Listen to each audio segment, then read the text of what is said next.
Hello बच्चों, good morning. मैं अमरदीप और आप सबका हमारे YouTube channel global chemistry classes bye Amardeep sir में स्वागत है। आई होप कि हमारा वीडियो काफ़ी पसंद आ रहा होगा, तो प्लीज़ लाइक करें, सब्सक्राइब करें और ज़्यादा से ज़्यादा लोगों को शेयर भी करें। इसी के साथ हम लोग कंटिन्यू करते हैं।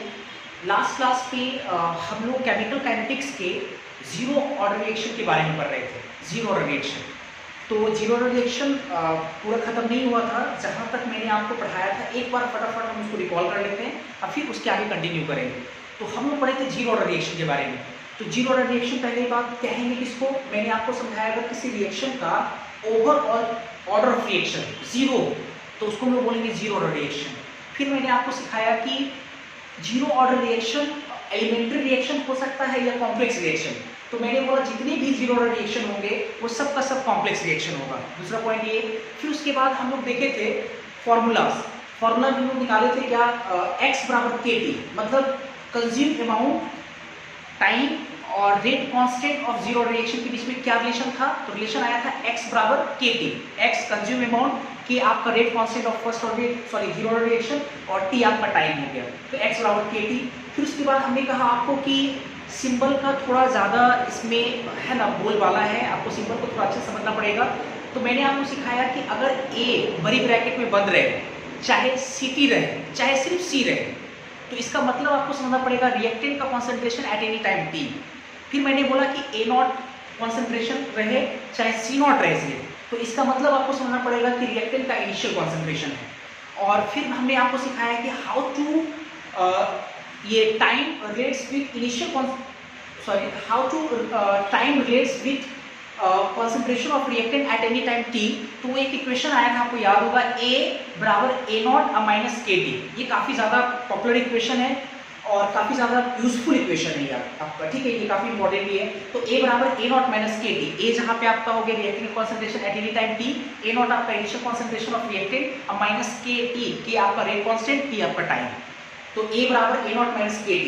फिर एक हम लोग निकाले थे B का कॉन्सेंट्रेशन एट एनी टाइम, तो B का concentration eight any time B बराबर आया था KT, K इंटू T, आपको याद होगा, यहाँ तक हमने आपको पढ़ाया था। तो चलो इसके आगे हम लोग कंटिन्यू करते हैं। इसके आगे अभी जीरो ऑर्डर रिएक्शन ही पढ़ेंगे, ठीक है, जीरो ऑर्डर रिएक्शन कंटिन्यू करते हैं। इसके आगे हम लोग पढ़ेंगे जीरो ऑर्डर रिएक्शन में हाफ लाइफ। क्या पढ़ेंगे हम लोग, हाफ लाइफ। तो पहले हम हेडिंग लगा रहे हैं हाफ लाइफ, जिसको हम लोग रिप्रेजेंट करते हैं T, लाइफ जिंदगी समय, तो T और हाफ है तो हाफ लगा सकते हैं आप सबस्क्रिप्ट फॉर्म नीचे में, या आप इसको T50 भी कह सकते हैं। T50 क्यों बोल रहे हैं, 100 के हिसाब से देखें तो 50 आधा होगा और एक को अगर हम फुल मानते तो आधा हाफ होगा, 1/2 होगा। तो आप T हाफ या T50 कह सकते हैं इसको, हाफ लाइफ को। अब सवाल ये कि सर हाफ लाइफ है क्या। हाफ लाइफ सिंपल सी बात है, आधी जिंदगी। एक चीज बताओ, हाफ लाइफ ऐसे समझने के, जैसे एक हम जीरो ऑर्डर रिएक्शन लाते हैं, जीरो ऑर्डर रिएक्शन कराने के लिए आपको पहले क्या लाना पड़ेगा, रिएक्टेंट का हम कुछ अमाउंट लाए होंगे, है कि नहीं, 50 मोल, 100 मोल, 1000 मोल, कुछ तो लाए होंगे। तो जितना हम लोग स्टार्टिंग मटेरियल लाए, जितना हम अमाउंट लाए, उस अमाउंट का आधा कंज्यूम हो जाए, आधा खर्च हो जाए, तो आधा खर्च होने का जो टाइम होगा ना, उसी को हम लोग बोलेंगे हाफ लाइफ। जैसे मेरा आपका हाफ लाइफ क्या है, जैसे हम लोग 60 वर्ष अगर जीते हैं तो हमारा हाफ लाइफ 30 वर्ष होगा, मतलब पूरी जिंदगी का जब आधा जिंदगी जी लेते हैं तो उसको बोलते हैं हाफ लाइफ। तो मेरा भी यही कहना है कि जिस आप जो कॉन्सेंट्रेशन ला रहे हैं रिएक्टेंट का, जितना कॉन्सेंट्रेशन रिएक्टेंट का लाए हो, उस रिएक्टेंट का आधा कंज्यूम होने में, आधा कॉन्सेंट्रेशन खत्म हो जाए रिएक्शन में रिएक्टेंट का, तो उसी टाइम को हम लोग क्या बोलेंगे, हाफ लाइफ। तो हम एक लाइन कर लेते हैं जरा, इसके बाद लिखेंगे time taking to react, time taken to react half of starting material is called half life। Simple तो है, time taken to react half of the starting material is called half life। थोड़ा समझते चलो। अपने मन से एक जीरो ऑर्डर रिएक्शन मान के लाते हैं, कंसीडर हमने लिखा ए जीरो ऑर्डर रिएक्शन। मान लो कि ए से जो बी है ये जीरो रेडिएशन मान के चलो, ठीक है।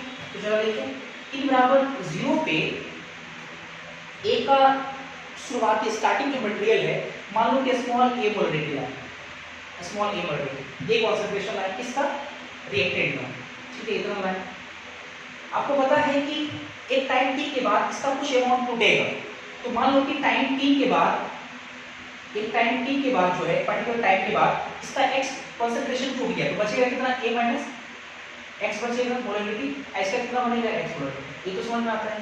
लेकिन अगर हम कंसीडर करें इफ अगर मान लो जो कंज्यूम अमाउंट है बढ़िया से x आपका कंज्यूम अमाउंट है, टूटने वाला अमाउंट है, तो अगर हम मान लेते हैं कि x आपका जो कंज्यूम अमाउंट है वो स्टार्टिंग मटेरियल का आधा टूट गया, अर्थात कि x बराबर स्टार्टिंग कितना है a बटा 2 है,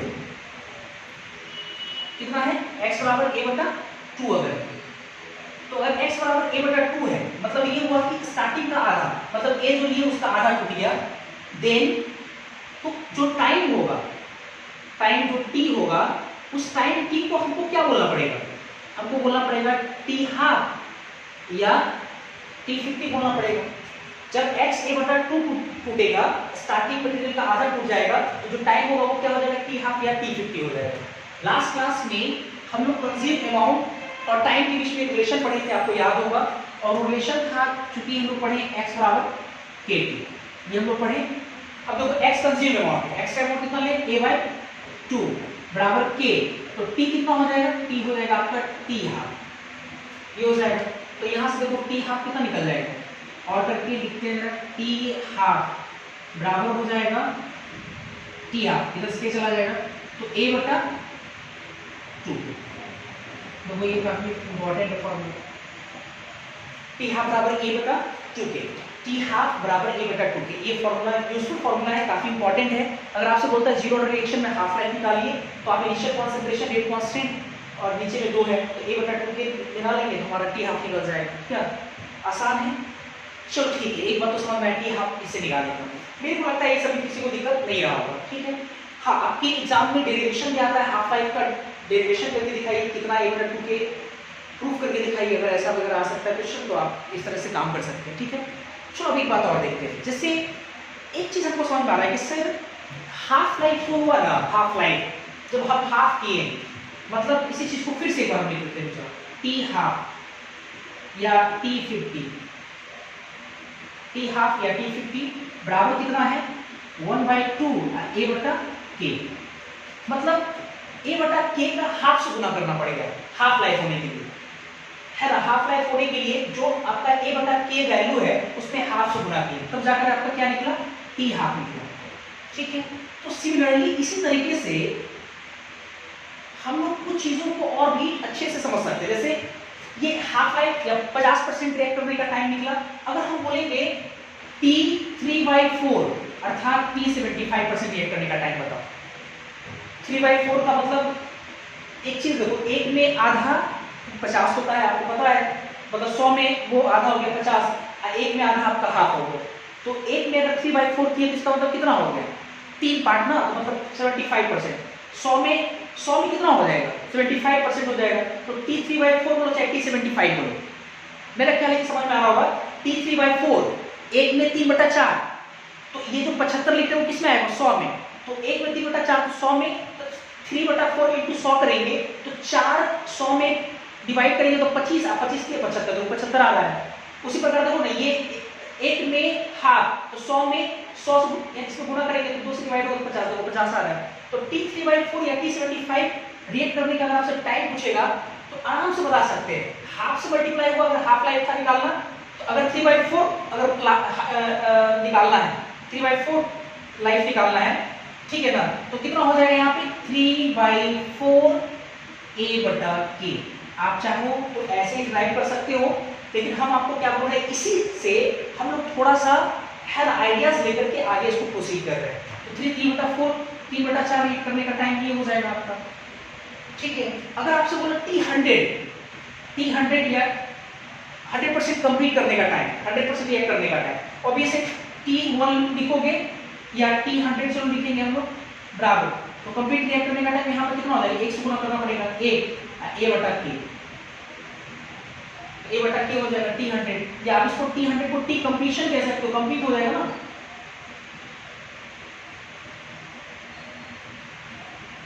ए बटा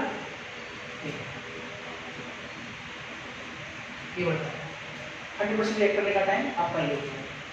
ठीक है, ऐसे करके हम निकालें। तो ठीक है, यहाँ तक तो सबको समझ में आया होगा। ये फॉर्मूला काफी यूजफुल है, अगर ये आपको याद है तो ये सब भी आपको याद हो जाएगा। बस यहाँ पे हाफ गुना हुआ, यहाँ 3/4 और यहाँ पे चूंकि 100 के लिए 1 गुना हो जाएगा, ये बटा के रह जाएगा। ठीक है, चलो इसके बाद एक चीज और देखते हैं। अगर हम हाफ लाइफ देखें तो हाफ लाइफ के फॉर्मूला में आपका आ रहा है हाफ लाइफ बराबर A/2K। मेरा अगर आपसे सवाल हो कि क्या half life initial concentration of reactant पर डिपेंड करता है या नहीं करता है, ऑब्वियस एक्सप्रेशन को देख करके ये आप अंदाजा लगा सकते हो कि टी हाफ जो है ए से रिलेटेड है, मतलब ए पे डिपेंड करता है। अगर हम आपसे पूछे कि ए पर अगर डिपेंड करता है तो डायरेक्टली डिपेंड करता है कि इनवर्सली, तो ऑब्वियस है डायरेक्टली डिपेंड करता है। ये तो सब कांस्टेंट आपका है, 2K, 2 भी कांस्टेंट, K भी कांस्टेंट, ए आपका इनिशियल कॉन्सेंट्रेशन आप बदल सकते हो बार बार, है ना। तो चलो टी हाफ जो है इनिशियल कॉन्सेंट्रेशन ए पर डिपेंड करता है, और कैसे डिपेंड करता है, डायरेक्टली। तो सर आप ये बात क्यों सिखा रहे हैं, ये तो आसान है, हम समझ रहे हैं कि हाफ ए के एक इनिशियल कॉन्सेंट्रेशन ऑफ रिएक्टेंट के डायरेक्टली प्रोपोर्शनल है, दिखता है। तो मैंने आपको शुरुआत में ही कहा था कि इस चैप्टर में छोटी छोटी जो बातें हैं, छोटा छोटा जो लाइन है वो काफी इंपॉर्टेंट है। आपके बोर्ड के सवाल में जो 1 नंबर वो ऑब्जेक्टिव टाइप के क्वेश्चन में ही आएगा। आप देखो क्या अभी 0 ऑर्डर पढ़ रहे हैं, आने वाले समय में हम लोग फर्स्ट ऑर्डर पढ़ेंगे, तो फर्स्ट ऑर्डर में जब हाफ लाइफ पढ़ेंगे तो हाफ लाइफ का फॉर्मूला ही बदल जाएगा। सेकंड ऑर्डर पढ़ेंगे तो सेकंड ऑर्डर में हाफ लाइफ का फॉर्मूला बदल जाएगा। हो सकता है कि उसमें कंसंट्रेशन पर डिपेंड करता हो, नहीं करता हो, अगर करता हो तो इन्वर्सली करता हो, बहुत सारी बातें हो सकती है। तो इसलिए डिफरेंशिएट करके पढ़ने की जरूरत है। तो यहाँ पे अभी हम लोग देख पा रहे हैं क्या कि हाफ लाइफ जो है, मैं यहाँ लिख रहा हूं हाफ लाइफ टी हाफ, चूंकि टी हाफ जो है डायरेक्टली प्रोपोर्शनल टू ए, ठीक है। तो यहां से हम बोल सकते हैं इन 0 ऑर्डर रिएक्शन या half life of 0 order reaction, ऐसे लिखते अच्छा रहेगा, half life of 0 order reaction depends upon किस पे, इनिशियल कॉन्सेंट्रेशन, किसके इनिशियल कॉन्सेंट्रेशन, तो ऑफ रिएक्टेंट। डायरेक्टली इनवर्सली सबसे इंपॉर्टेंट बात है, डायरेक्टली डिपेंड है ना। तो ये लाइन काफी इंपॉर्टेंट है कि T half directly proportional to A, इसलिए हम लिख सकते हैं half life of 0 order reaction depends upon initial concentration of reactant directly. ये काफी इंपॉर्टेंट है, ठीक। तो आपको ये चीज समझ में आ गया होगा। पहले आप इसको नोट करें, फिर आगे हम देखते हैं, ठीक है। वीडियो को पॉज करके पहले इसको नोट कर ले।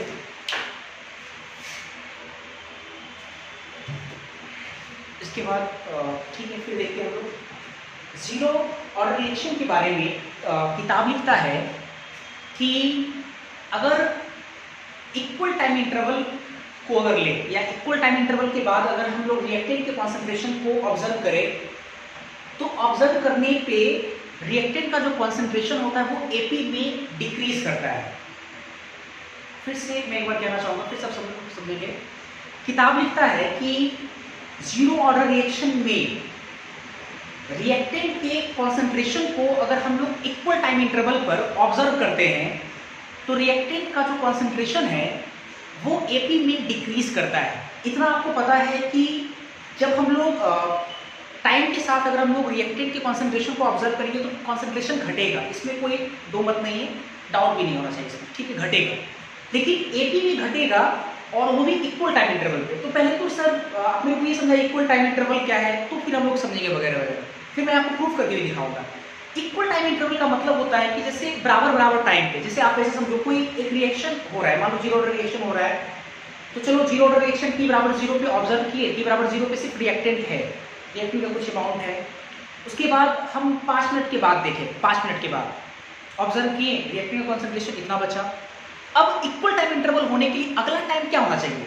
अगला टाइम 5 का इक्वल टाइम इंटरवल हो जाएगा 10 मिनट, फिर अगला 15, फिर अगला 20, फिर अगला, मतलब 5-5 मिनट का टाइम इंटरवल, ये इक्वल टाइम इंटरवल कहलाएगा, है ना। तो अगर आप कोई जीरो ऑर्डर का रिएक्शन है और अगर आप इक्वल टाइम इंटरवल पे रिएक्टेंट के कॉन्सेंट्रेशन को ऑब्जर्व करोगे तो उसकी कॉन्सेंट्रेशन एपी में डिक्रीज करता है, ऐसा किताब लिखता है। तो इस पॉइंट को, ठीक है, डायरेक्ट लिखना नहीं है, अपने को पहले समझना है कि ये बाकी में एपी में डिक्रीज करता है या ऐसे ही सर आप कह रहे हैं। चलो इसको प्रूव करते हैं। चलो देखते हैं इसके बाद। जैसे अब इसके लिए हम क्या करते हैं, अपने मन से एक जीरो ऑर्डर रिएक्शन कंसीडर करते हैं। एक general consider a zero order reaction. तो चलो ए से बी, ये आपका क्या है, जीरो ऑर्डर रिएक्शन मान के चलते हैं। अब क्या करें, t बराबर 0 पे a का कॉन्सेंट्रेशन स्मॉल a मोलरिटी है, ठीक है, टाइम 0 पे। उसके बाद एक दूसरे टाइम पे, एक दूसरा टाइम मान लो कि t टाइम पे, एक पर्टिकुलर टाइम t, कोई भी टाइम t है, उस टाइम पे इसका कॉन्सेंट्रेशन कितना हो जाएगा, x2 क्या होगा, तो a minus x, a minus x, ठीक है, a माइनस एक्स मोलरिटी। आपको याद होगा हमने आपको a माइनस एक्स जो है, a माइनस एक्स, ये कैपिटल A के कॉन्सेंट्रेशन के बराबर होता है। यहाँ पे ऐसे को a माइनस एक्स क्या है, a माइनस एक्स आपका क्या है, रिएक्टेंट का concentration eight any time t। तो a माइनस एक्स और x हम लिखे थे कितना, x कितना लिखे थे, kt, तो a माइनस kt, तो हम a माइनस एक्स जगह पे चाहे तो a माइनस kt भी लिख सकते हैं। चलो a माइनस kt लिख देते हैं, a माइनस kt मोलरिटी, इसका कितना बनेगा, kt बनेगा, क्या उसको रहने देते हैं, ठीक है। चलो इसके बाद को देखते हैं। अगला बराबर टाइम इंटरवल होना चाहिए, तो अगला टाइम क्या होगा, अगर हम टाइम लिए t, तो अगला इक्वल टाइम इंटरवल होने के लिए क्या लेना पड़ेगा, 2t, 5, 10, तो 2 से गुणा करते हैं ना, 3, तो 3 का बराबर टाइम इंटरवल क्या होगा, 6, तो 3 गुना 6, फिर अगला 9, 3 से गुणा करेंगे वैसे, तो ये 2t, तो 2t टाइम के बाद इसका कॉन्सेंट्रेशन कितना हो जाएगा, a माइनस, देखो जब t था तो यहाँ t से मल्टीप्लाई होगा, तो a माइनस t की जगह 2t रखेंगे, 2t रखेंगे तो 2kt हो जाएगा, 2kt कॉन्सेंट्रेशन इसका बचेगा। फिर अगला इक्वल टाइम इंटरवल फिर अगर लेंगे 3t, तो 3t के बाद इसका कितना बचेगा, a माइनस 3 kt। फिर अगला अगर हम लेंगे टाइम 4t, क्योंकि इक्वल टाइम इंटरवल लेना है, तो यहाँ a माइनस 4 kt हो जाएगा, kt मोलरिटी। देखो ऐसे करके, है ना, बराबर टाइम इंटरवल ले रहे हैं तो रिएक्टेंट का कॉन्सेंट्रेशन इस प्रकार से डिक्रीज कर रहा है। अगर हम देखें ये कॉन्सेंट्रेशन a t बराबर 0 पे, फिर टाइम t के बाद a माइनस kt, फिर कॉमा लगा रहे हैं, फिर अगला time interval a minus 2 kt, फिर अगला कॉन्सेंट्रेशन a माइनस 3 kt, फिर अगला अगर हम लोग देखें तो a माइनस 4 kt। ये जो कॉन्सेंट्रेशन आप देख पा रहे हैं, a minus kt, a minus 2 kt, a minus 3 kt, a minus 4 kt, ये जो आपका सीक्वेंस है, ये जो अगर आपका जो सीरीज जो है, ये जो सीरीज है, अगर आप अच्छे से उठाकर देखो तो ये एपी में, कैसे एपी में है, एपी में होने के लिए अगला माइनस पिछला, मतलब कॉमन डिफरेंस। अगर हर 2 कंसेक्यूटिव मतलब लगातार टर्म्स के बीच का जो कॉमन डिफरेंस अगर सेम हो तो आप उसको बोलते हैं एपी में है। तो आप देखो ना, अगर एपी में आएगा, अगले में से पहले घटाते कंसेक्यूटिव, इसमें से इसको घटाएंगे, इसमें से इसको घटाएंगे तो minus kt, a minus kt minus a, minus में प्लस से कैंसिल होगा माइनस kt, फिर इसमें से इसको घटाओ तो a कैंसिल, आप प्लस kt, तो माइनस 2 kt में प्लस kt गया तो माइनस kt, फिर माइनस kt माइनस kt, तो हर बार देखो कॉमन डिफरेंस माइनस kt आ रहा है। तो हम लोग बोल सकते हैं a minus kt, a minus 2 kt, a minus 3 kt, a minus 4 kt and so on are किसमें है, इन, मतलब ये जो कॉन्सेंट्रेशन है, सारे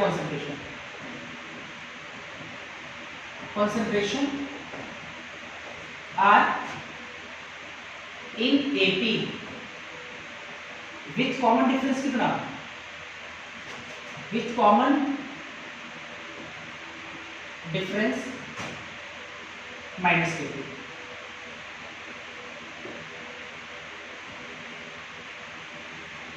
with common difference minus k t. और यहां पे hair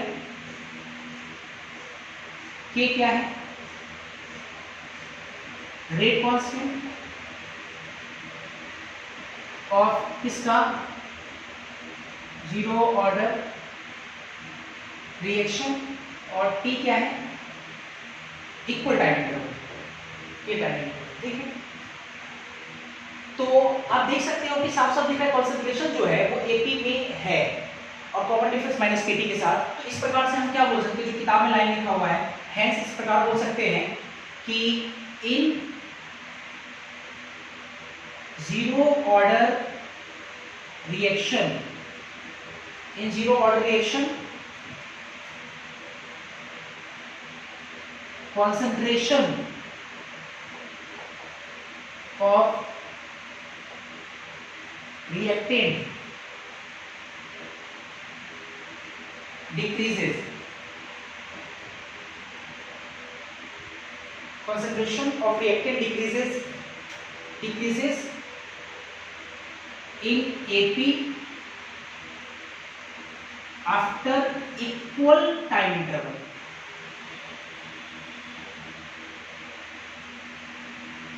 after equal time interval है ना। इन जीरो रिएक्शन, इस प्रकार जीरो रिएक्शन में कंसंट्रेशन ऑफ रिएक्टेंट घटता है एपी में after equal time interval with common difference कितने से, with common difference minus KT, minus KT काफी इंपॉर्टेंट है। आप देखो जीरो ऑर्डर रिएक्शन में चाहे फर्स्ट पीरियड कोई भी ऑर्डर रिएक्शन रहे, आप छोटे छोटे पॉइंट पे आप अच्छे से ऑब्जर्व करें, क्योंकि क्वेश्चन इससे भी आ सकता है। मान लो कि आपसे बोल दिया कि एक ऐसा रिएक्शन है जिसमें इक्वल टाइम इंटरवल पे जो रिएक्टेंट का कंसंट्रेशन वो एकदम डिक्रीज करता है, तो बताइए वो कौन सा रिएक्शन है, zero order, first order, second order. तो आंसर हो जाएगा जीरो ऑर्डर। हो सकता है आपसे बोल दे, कई तरह का सवाल फ्रेम हो सकता है, मैं ज्यादा इसको ध्यान नहीं चाह रहा हूँ, आप बस इसको ध्यान रखिए, इस पॉइंट को, ये पॉइंट काफी इंपॉर्टेंट है, ध्यान रखेंगे इस चीज को। ठीक, तो फिर इसके बाद हम लोग देखेंगे, पहले आप इसको नोट करें।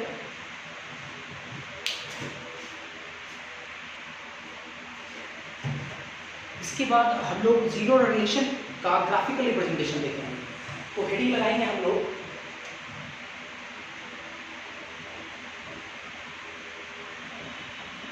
Graphical representation of zero order reaction.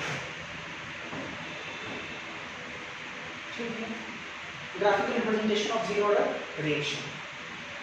तो जीरो ऑर्डर रिएक्शन में टोटल मैं आपको 5 ग्राफ पढ़ाऊंगा, और ये ऐसा नहीं कि जैसे जीरो ऑर्डर रिएक्शन में बस 5 ग्राफ होता है, ऐसा बिल्कुल नहीं है।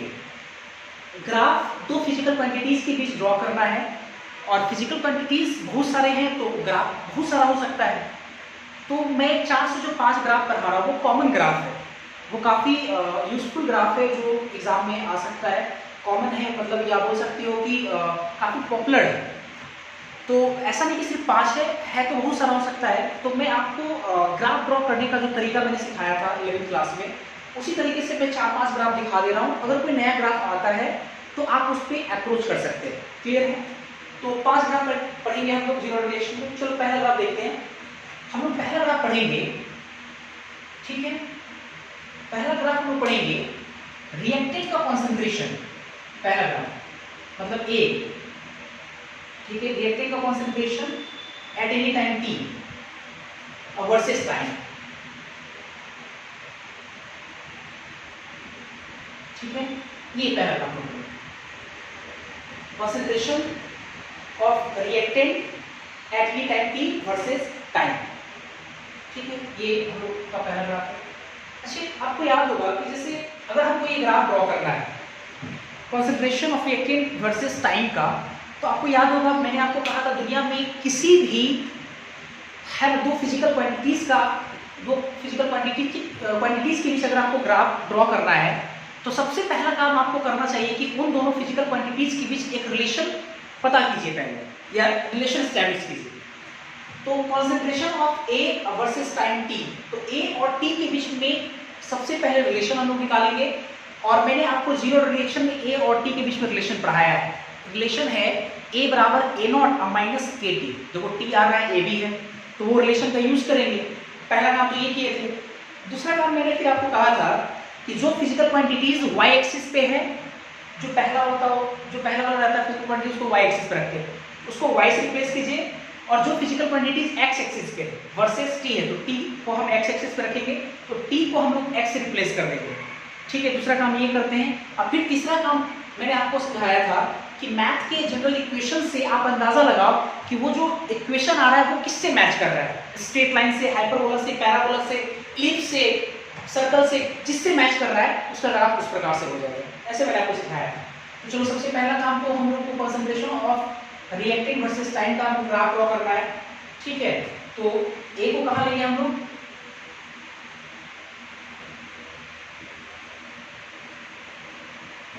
कंसंट्रेशन ऑफ रिएक्टेंट ए हम लोग लेंगे वाई एक्सिस पे, और टाइम टी को लेंगे हम लोग एक्स एक्सिस, ये ले लो। तो सबसे पहला काम क्या करें इस ग्राफ में कि हमको ए और टी के बीच में रिलेशन चाहिए। तो चूंकि हम लोग जानते हैं कि ए बराबर होता है ए नॉट, याद होगा आपको, माइनस के टी, तो ए और टी के बीच जो रिलेशन है ए और टी, तो ए को क्या इसी चीज को हम ऐसे भी तो लिख सकते हैं, देखो जरा अच्छे से, ए बराबर minus k T plus A not हो सकता है। ए वाई एक्सिस पे है, इसको वाई से रिप्लेस करो, माइनस के तो कांस्टेंट है, टी जो है आप उसको टी को किससे रिप्लेस करो, टी को एक्स से, क्योंकि टी आप एक्स एक्सिस पे लिए, माइनस के एक्स प्लस ए नॉट। तो देखो जरा अच्छे से ए नॉट, ठीक है।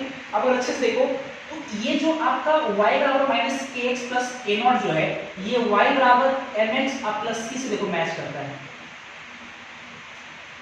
y बराबर एम एक्स प्लस सी, y m कितना है, माइनस के है, स्लोप माइनस के है, और c देखो क्योंकि k rate constant a not initial concentration of reactant दोनों क्या है, कांस्टेंट है, तो y बराबर mx प्लस c का फॉर्म आ रहा है इसका मतलब स्ट्रेट लाइन।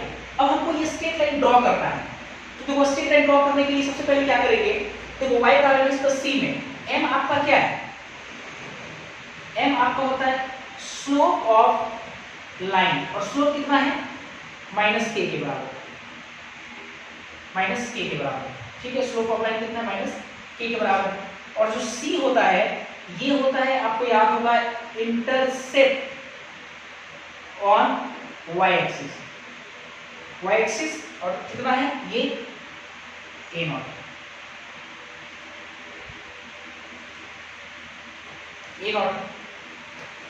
तो चलो ड्रॉ करते हैं। y एक्सिस पे a नॉट है, तो y एक्सिस ऊपर पॉजिटिव है नीचे निगेटिव है, तो इंटरसेप्ट आपका पॉजिटिव है कि निगेटिव है, ऑब्वियसली पॉजिटिव है। क्यों, क्योंकि कंसंट्रेशन ऑफ रिएक्टेंट जो इनिशियल कंसंट्रेशन ऑफ रिएक्टेंट है ये तो कभी आपका नेगेटिव होगा नहीं। तो मान लो कि यहाँ पे क्या है आपका ए नॉट, मतलब यहाँ से यहाँ तक जो है ये ए नॉट कंसंट्रेशन हो गया, तो इस पॉइंट से तो लाइन जाएगा। अब सवाल ये कि लाइन ऐसे होगा या लाइन ऐसे होगा, तो ये डिपेंड करता है स्लोप पे। स्लोप आपका क्या है, निगेटिव, तो अगर आप लाइन ऐसे ड्रॉ करते हो, जैसे ऐसे ड्रॉ करते हो, ऐसे मान लो, तो स्लोप पॉजिटिव होगा, क्योंकि एंगल जो होगा 90 से छोटा होगा और 90 से छोटा होगा। tan स्लोप जो हम लोग tan थीटा मेजर करते हैं, देखो जरा यहाँ पर tan थीटा मेजर करते हैं, के तो कभी नेगेटिव होगा नहीं, पहले से नेगेटिव, इसका तो ये नेगेटिव होना चाहिए, tan थीटा नेगेटिव होना चाहिए। tan थीटा नेगेटिव तब होगा जब थीटा क्या हो, मोर देन 90 डिग्री हो, थीटा मोर देन 90 डिग्री हो। तो थीटा 90 डिग्री ज्यादा होने के लिए हमको लगता है कि लाइन ये होना पड़ेगा, क्या यही वाला लाइन होना पड़ेगा, ठीक है। तो ये लाइन हो जाएगा, ठीक है। और ये जो एंगल आएगा ये वाला देखो थीटा 90 से ज्यादा भी है, और m चूंकि बराबर है होता है tan थीटा के, tan थीटा माइनस के बराबर, तो ऐसे करके हम निकाल सकते हैं। ग्राफ से भी क्वेश्चन हो सकता है, मान लो ग्राफ में दिया हुआ है थीटा का वैल्यू 135 डिग्री दिया हुआ है, आपसे के पूछ सकता है तो tan 135 का मान -1 माइनस से के का वैल्यू 1 कुछ भी हो सकता है। तो चलो ये एक हो गया आपका। सेकंड एक ग्राफ देखते हैं। सेकंड हम लोग ग्राफ पढ़ेंगे B की concentration eight any time t versus time. अच्छा लास्ट क्लास में मुझे याद आ रहा है कि मैंने आपको एक लाइन दिखाया था, इट मे बी कि आपको समझ में नहीं भी आया हो, तो मैंने आपको दिखाया था कि रिएक्टेंट का जो कॉन्सेंट्रेशन है जीरो ऑर्डर रिएक्शन में रिएक्टेंट का कॉन्सेंट्रेशन डिक्रीज करता है लिनियरली। आप अच्छे से देखो, ये रिएक्टेंट का कॉन्सेंट्रेशन है A और ये टाइम, इधर टाइम बढ़ रहा है और ये रिएक्टेंट कॉन्सेंट्रेशन देखो नीचे की तरफ जा रहा है। तो जैसे जैसे देखो टाइम आगे बढ़ रहा है, हम देख पा रहे हैं कि रिएक्टेंट का कॉन्सेंट्रेशन देखो बार बार नीचे आ रहा है, घट जा रहा है। और कैसे घट रहा है? तो ग्राफ क्या है? लीनियर ग्राफ है, स्ट्रेट लाइन। तो सही बात है, लीनियरली डिक्रीज कर रहा है। तो आज आपको समझ में आ गया होगा क्यों लीनियरली डिक्रीज कर रहा है। तो बी का कॉन्सेंट्रेशन वर्सेस टाइम का ग्राफ देखते हैं। तो बी का कॉन्सेंट्रेशन को कहां रखेंगे हम लोग? y एक्सिस पे, जिसको पहले लिखते हैं उसको y एक्सिस पे, और t को कहां रखेंगे? x एक्सिस पे। इसके बाद b और t में रिलेशन चाहिए। पहला काम तो हम लोग रिलेशन निकालते हैं। तो b और t में रिलेशन, b का कॉन्सेंट्रेशन बराबर होता था kT। आपको याद होगा b और t में रिलेशन निकल चुका है। दूसरा काम क्या करते थे हम लोग? दूसरा काम जो फिजिकल क्वांटिटीज y एक्सिस पे है इसको y से रिप्लेस करेंगे, जो x पे उसको x से। तो y बराबर kx, y बराबर kx। तो आप देख सकते हैं y बराबर mx का रूप है और y बराबर mx passing through the origin, straight line passing through the origin, y बराबर mx। तो यही होगा स्ट्रेट लाइन है ना। और ये y बराबर mx, m क्या है आपका? स्लोप ऑफ लाइन है जिसको हम लोग tan थीटा में मेजर करते हैं और ये कितने के बराबर है? k के बराबर है। तो ये जो आपका थीटा है ना, जो m n आता है tan थीटा और m यहाँ पे कितना है? k के बराबर। तो अगर स्लोप मान लो 45 डिग्री दिया हुआ है तो ऑब्वियस है k का वैल्यू कितना होगा? एक स्लोप आपका 60 डिग्री दिया हुआ है तो k का वैल्यू √3, 60 का वैल्यू 60 का वैल्यू √3 ऐसे करके हम निकालेंगे। तो ये दो ग्राफ हुआ। पहले आपको इसको नोट करें, फिर 2-3 ग्राफ और देखते हैं, ठीक। शुरू फिर देखते हैं। इसके बाद नेक्स्ट ग्राफ थर्ड देखेंगे हम लोग। तीसरा half line versus initial concentration of A, half line versus A. तो हाफ लाइन को कहां रखेंगे हम लोग? y एक्सिस पे, और ए इनिशियल कॉन्सेंट्रेशन को कहां रखेंगे? x एक्सिस पे। तो हमको चाहिए हाफ लाइन और इनिशियल कॉन्सेंट्रेशन रिलेशन है ना, ग्राफ ड्रॉ करना है। इन दोनों के बीच में पहला क्या होना चाहिए? आपको रिलेशन निकालना है। रिलेशन पहला क्या है? टी हाफ बराबर हम लोग पढ़े हाफ a बटा k, हाफ a बटा k, ये लोग पढ़े। फिर इसके बाद दूसरा काम क्या करते हैं हम लोग? दूसरा काम जो y एक्सिस पे है उसको y से रिप्लेस कर दिए और जो x एक्सिस पे है उसको x से रिप्लेस कर दिए। तो 1/2k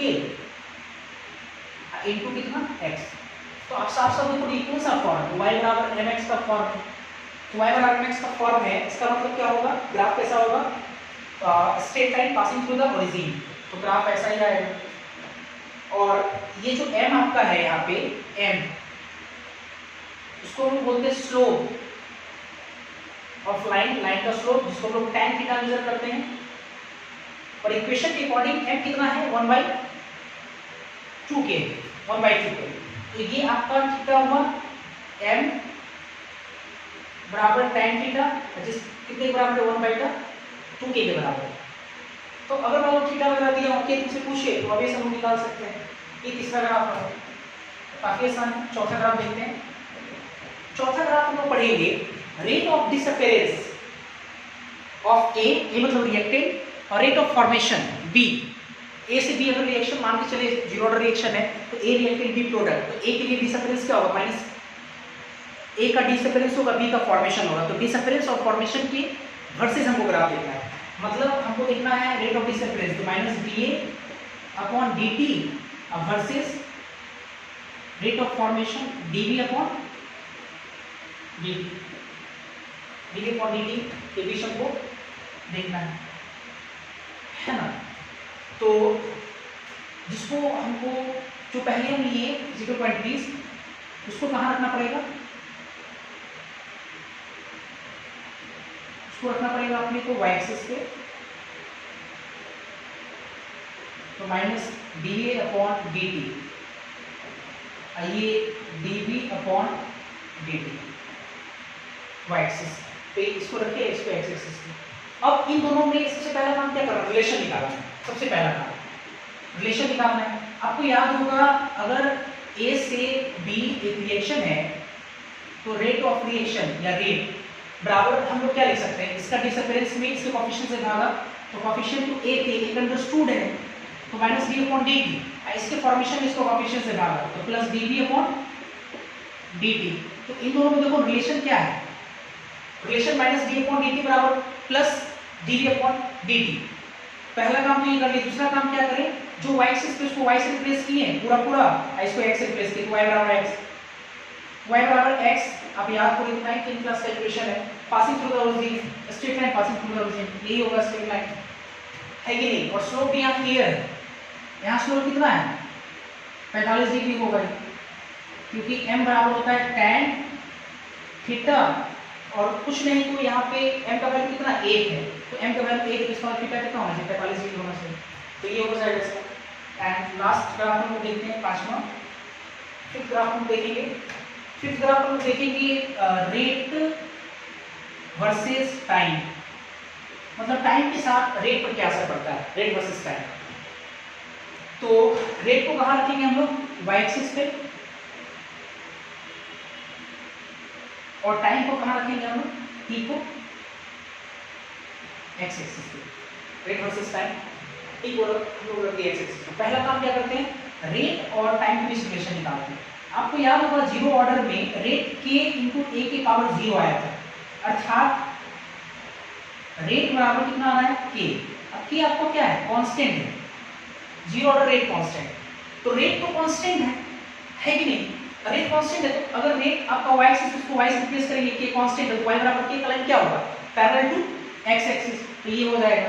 और यहाँ से यहाँ तक जो डिस्टेंस होगा ये आपका क्या कहलाएगा k, है कि नहीं। तो अगर मान लो कि ग्राफ से क्वेश्चन आएगा, मान लो कि ये लेंथ ये लाइन दे करके ये 4 यूनिट दिख रहा है तो आपसे पूछेगा k का रेट वर्सेस टाइम का ग्राफ भी दिया हुआ है, आपसे पूछेगा k का वैल्यू कितना है, तो k का वैल्यू रेट कितना लिखेंगे हम 4 लिखेंगे, है कि नहीं। 5 दिया तो 5 लिखेंगे, जो दिया हुआ रेट लिखेंगे। क्लियर है यहाँ तक। तो इसको आप नोट करिए, यहाँ तक आपका जीरो ऑर्डर रिएक्शन पूरा खत्म हो गया, पूरी तरह से जीरो ऑर्डर रिएक्शन आपका खत्म हो गया यहाँ पे, है ना। ग्राफिकल रिप्रेजेंटेशन की किस तरह जीरो ऑर्डर। तो अब आपको क्या करना है कि असाइनमेंट में एक्सरसाइज फर्स्ट में 11 से लेकर के कुछ क्वेश्चन दिया हुआ है, हालांकि वहाँ पे लिखा हुआ अभी जीरो ऑर्डर रिएक्शन, तो आप उस पर जाकर क्वेश्चन बनाएंगे, है ना। और अगर नहीं बनता है तो फिर हम अगले क्लास में डिस्कस करेंगे। और लास्ट क्लास में मैंने 1 से 10 तक दिया था, तो 1-2 क्वेश्चन अभी हम डिस्कस कर देते हैं।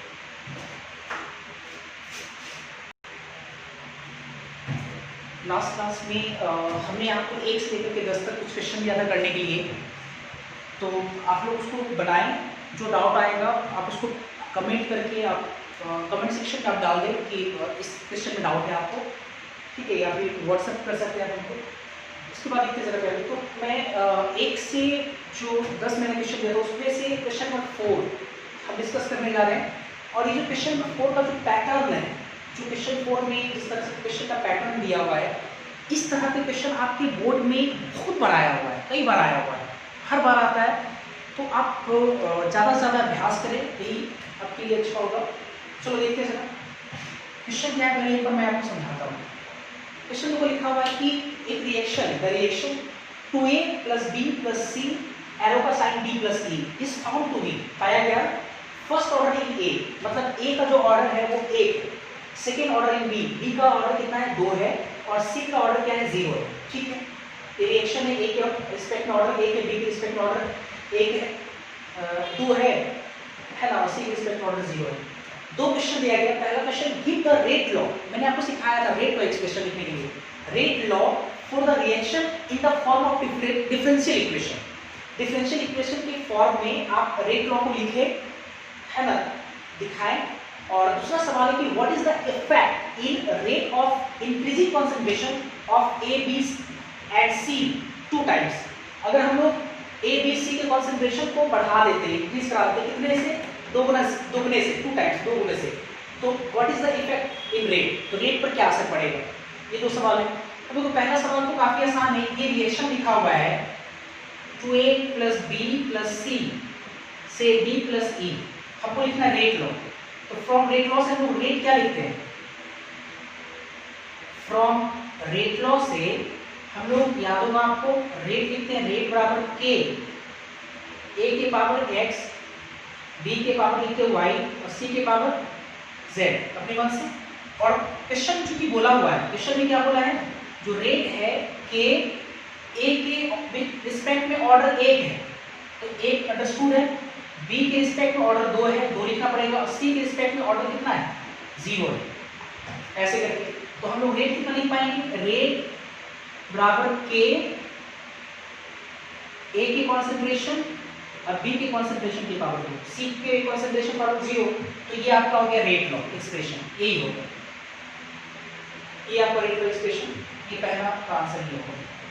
ठीक, पहला वाला आंसर ठीक है, क्लियर है। और चूंकि आपको डिफरेंशियल फॉर्म में मांगा है तो आप डिफरेंशियल फॉर्म में भी दिखा सकते हैं, हालांकि ये भी सही है, आप चाहे तो ऐसे लिख सकते हैं -1/2 dA/dt, फिर dB/dt -dB/dt -dC/dt plus dC/dt dE/dt ऐसे करके दिखा सकते हैं। हालांकि चलो ठीक है सही है, चलो इसकी बात देखते हैं।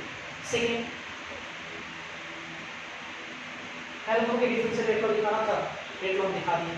अब क्या बोला गया कि अगर हम A, B और C के कंसंट्रेशन को 2 गुना कर दें तो रेट पर क्या असर पड़ेगा? चलो देखते हैं जरा। हम चूंकि रेट लॉ से अगर देखें तो रेट बराबर कितना है? रेट बराबर है ना, रेट बराबर कितना है? कि A का कॉन्सेंट्रेशन इनटू B के कॉन्सेंट्रेशन की पावर 2, ठीक है। तो ये मान लो ना, ये इनिशियल रेट है, इनिशियल रेट, ठीक है, इतना रेट है जब कॉन्सेंट्रेशन A है और B का कॉन्सेंट्रेशन जब B है। इफ आपसे बोला गया क्या कि A की कॉन्सेंट्रेशन को अब हम लोग 2 गुना कर देंगे तो A फाइनल कितना हो जाएगा? 2A initial, B final, B का कॉन्सेंट्रेशन फाइनल कितना हो जाएगा? 2B इनिशियल, और C का कॉन्सेंट्रेशन फाइनल कितना हो जाएगा? 2C इनिशियल कॉन्सेंट्रेशन, यही होगा ना। तो चलो अब देखते हैं रेट बराबर, हम लोग रेट फाइनल लिखते हैं जरा, रेट फाइनल तो बराबर कितना होगा? K, A के कॉन्सेंट्रेशन जरा लिखेंगे 2A के कॉन्सेंट्रेशन की पावर 1, A के कॉन्सेंट्रेशन के अगर 2A लिखे हैं, 2A की पावर कितना 1 है, B का कॉन्सेंट्रेशन की पावर 2 है, तो B का कॉन्सेंट्रेशन कितना कर दिया? 2B कर दिया, 2B के कॉन्सेंट्रेशन की पावर 2, तो यहां से कितना आ जाएगा? 2 दूना 4, ये 2 8, तो 8 के A के कॉन्सेंट्रेशन के पावर 1 और B के कॉन्सेंट्रेशन के पावर 2। इस पूरे को अब देखो जरा अच्छे से, इस पूरे को हम लोग बोलते हैं initial rate, R rate initial, rate initial. तो देखो जरा अच्छे से, जो रेट फाइनल आपके पास आया, रेट फाइनल वो 8 गुना है रेट इनिशियल रेट। इफेक्ट तो पड़ा ही, क्या इफेक्ट पड़ा कि अगर 2 गुना कंसंट्रेशन करते हैं तो जो फाइनल रेट होता है वो 8 गुना हो जाता है इनिशियल रेट का। तो यही आपसे पूछ रहा है कि रेट पर क्या असर पड़ेगा, कितना इंक्रीज करेगा, what is the effect of rate if increasing concentration of A, B, C in 2 times, ठीक है। तो ये 8 गुना रेट हो जाएगा। आई होप आपको ये चीजें समझ में आया होगा। ऐसे इसमें बहुत सारे क्वेश्चन इस तरह का फ्रेम किया हुआ है, आप 1 से लेकर 10 तक बनाएं। तो आज के लिए इतना ही, थैंक यू।